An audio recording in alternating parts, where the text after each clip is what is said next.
Bonjour, nous allons travailler aujourd'hui sur la boîte à rythme pour comprendre comment se découpe la musique, comment se crée un accompagnement de percussion, comment on peut accompagner une chanson grâce à ce petit outil qu'est la boîte à rythme.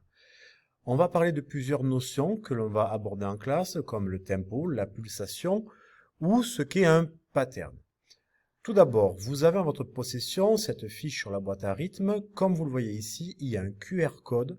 Il vous suffira de le scanner avec votre téléphone pour aller directement sur le site sur lequel se trouvent les boîtes à rythme sur lesquelles nous allons travailler.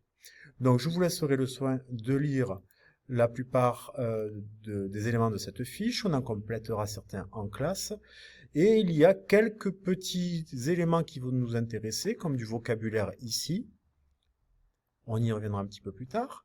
Ici, il y aura des grandes notions à compléter.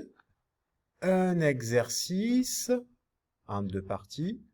Le lien vers lequel nous allons faire notre travail de création.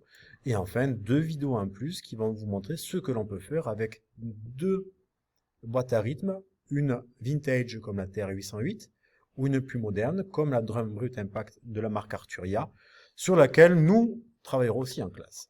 Donc nous allons aller dans le navigateur Chrome qui est le plus performant pour ce studio et on va aller dans la barre pour aller chercher ce site qui s'appelle Roland 50.studio. Donc on tape juste ceci. Et là, nous arrivons sur une page d'accueil et sur cette page d'accueil, on va entrer. Voici ce qui apparaît à l'écran. Je vais mettre en plein écran pour y voir davantage. On a tout un tas d'icônes. À gauche, c'est celle qui va nous intéresser, c'est la TR-808.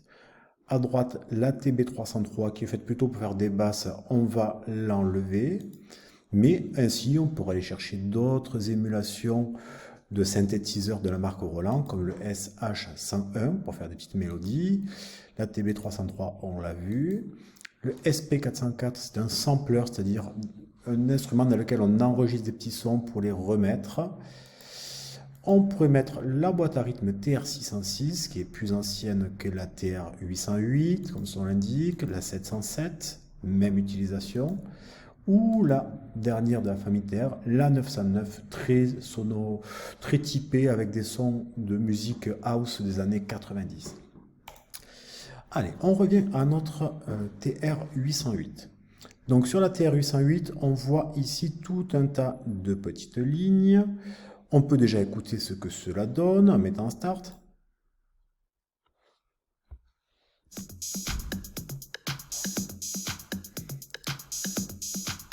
On se rend compte que l'on a une progression qui se fait sur 4 temps. 1, 2, 3, 4. 1, 2, 3, 4. Et cette progression, on voit les différentes couleurs, rouge, orange, jaune et enfin blanc. Je l'arrête. Si on regarde un petit peu rapidement, ici, on va changer et modifier la vitesse, donc le tempo. Plus on va ici, plus c'est lent. Plus ici, on est à droite, plus c'est rapide. On peut donner un petit peu de swing, de shuffle en bougeant ce petit potentiomètre virtuel. Et enfin, celui qui va nous intéresser maintenant, c'est le mode clear qui va nous permettre de tout effacer. Tout d'abord, il faut comprendre que le défilement se fait de la gauche vers la droite. Premier temps en rouge, deuxième temps en orange, troisième temps en jaune, quatrième temps en blanc. Et puis, les instruments sont chacun sur une ligne différente. Si je prends d'en bas, les deux premiers sont plutôt des grosses caisses, bass drum. SD, on est sur le snare drum, c'est donc la caisse claire. On a les trois tomes, avec le plus low, middle et high. Donc on est sur le tome basse, le tome medium et le tome le plus aigu. RS, c'est le rim shot. Le rim shot, c'est quand on met un coup de baguette sur l'angle de la caisse claire. CP, clap, on frappe dans les mains. CB, c'est la cowbell, une cloche. CY, c'est la cymbale. Et enfin, OH et CH, c'est open hi-hat et close hi-hat, donc c'est le Charleston, vous savez, cette cymbale qui s'ouvre et se ferme avec un petit pédalier, ouverte ou fermée. Donc pour comprendre un petit peu comment cela fonctionne, on va se faire un petit pattern, c'est-à-dire un groupe de rythmes, et on va le décomposer.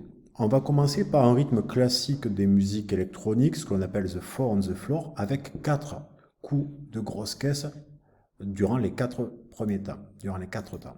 Donc on va placer sur le premier de chaque couleur. On va mettre la lecture.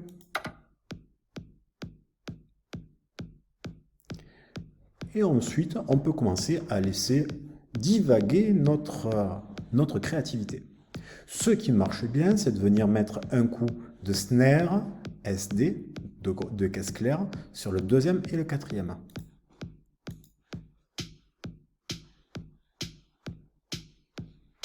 Et ensuite, on peut s'amuser à mettre un petit peu des cymbales Charleston.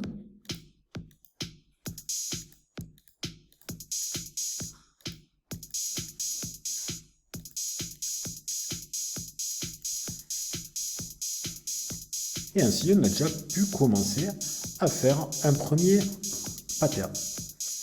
Je vais l'arrêter. Donc sur la fiche que je vous ai distribuée, vous avez 2 exercices à faire. Le premier va un petit peu reprendre cet élément, c'est-à-dire le four on the floor, les 4 coups de grosse caisse. Le second va demander un petit peu plus de décomposition et surtout on va venir ralentir le tempo. Pour cela, on va venir se mettre à peu près au premier tiers, on l'ajustera, on efface et on va venir alterner bass drum et snare drum.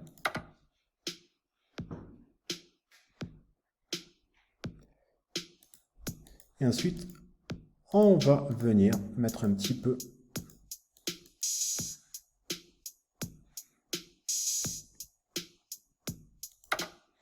voilà, vous retrouverez en détail dans l'exercice sur la fiche. Pour terminer, sur cette petite et courte vidéo, je vous invite à venir essayer les autres TR 606, 707 et 909. Le fonctionnement est grosso modo le même.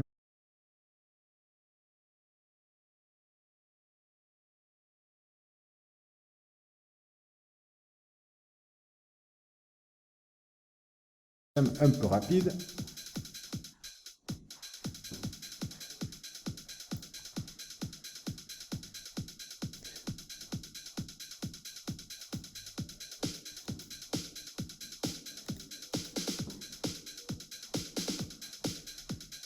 Etc. À vous de vous amuser.